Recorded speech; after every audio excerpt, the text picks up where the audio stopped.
Oke, Assalamualaikum warahmatullahi wabarakatuh. Perkenalkan nama saya Anissa Ramadhani Aulia Putri dengan NIM 2022 011032. Di sini saya akan menjelaskan atau menjawab pertanyaan yang berada di pertemuan ke-11. Nah, di sini itu ada risiko likuiditas. Nah, risiko likuiditas ini adalah kondisi di mana perusahaan tidak memiliki cukup uang tunai atau aset yang bisa cepat dicairkan untuk membayar kewajiban jangka pendeknya. Nah, misalnya itu membayar gaji, membayar tagihan supplier, atau melunasi utang yang sudah jatuh tempo. Gitu. Nah, walaupun perusahaan itu kelihatannya tuh mempunyai banyak aset, tapi itu percuma kalau misalnya aset itu sifatnya nggak liquid kayak gitu, atau susah untuk dijual cepat kayak gitu. Nah, maka dari itu eh, hal kayak gini itu akan menjadi kesulitan untuk memenuhi kewajibannya secara tepat waktu. Nah, penyebab dari risiko ini biasanya itu karena arus kas yang masuk itu lebih kecil dari arus kas yang keluar. Terus adanya piutang yang lama tertagihnya, terus penjualannya menurun atau banyak utang yang jatuh tempo di waktu yang sama gitu. Nah, strateginya apa untuk mengatasi ini? Perusahaan biasanya melakukan perencanaan kas yang baik dan rutin.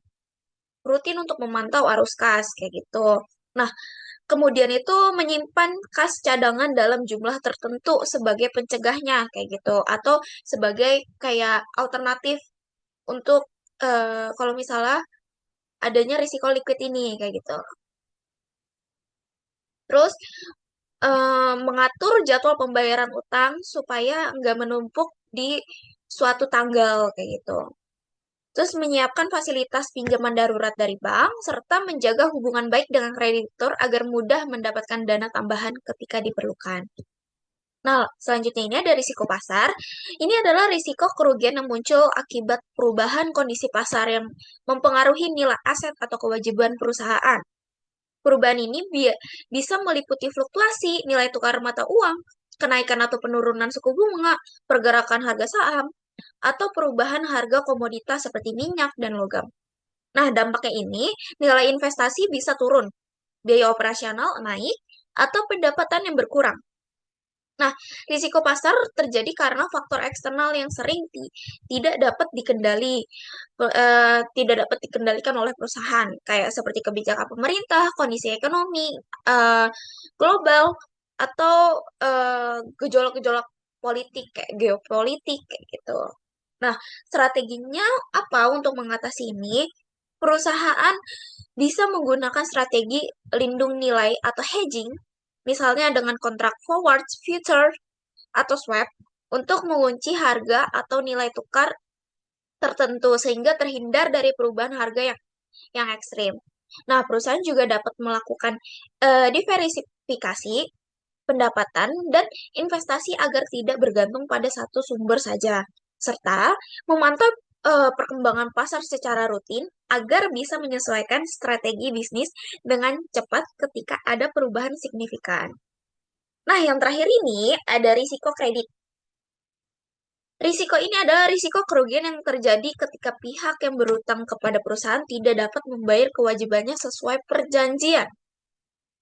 Nah, risiko ini bisa dialami oleh bank, lembaga pembiayaan, maupun perusahaan yang menjual barang atau jasa secara kredit.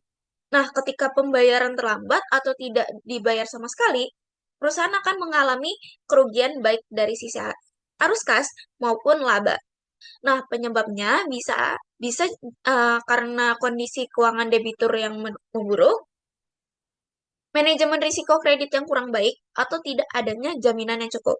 Nah, strateginya itu adalah perusahaan perlu melakukan analisis kelayakan kredit sebelum memberikan pinjaman atau menjual secara kredit. Terus selanjutnya ini menetapkan batas kredit yang jelas, pembayarannya rutin. Nah, jika terjadi masalah, perusahaan dapat melakukan restrukturisasi pembayaran, menjual piutangnya ke pihak lain, atau menggunakan asuransi kredit untuk mengurangi dampak kerugian. Nah, sekian penjelasan saya untuk minggu ke-11. Kurang lebihnya mohon maaf. Wassalamualaikum warahmatullahi wabarakatuh.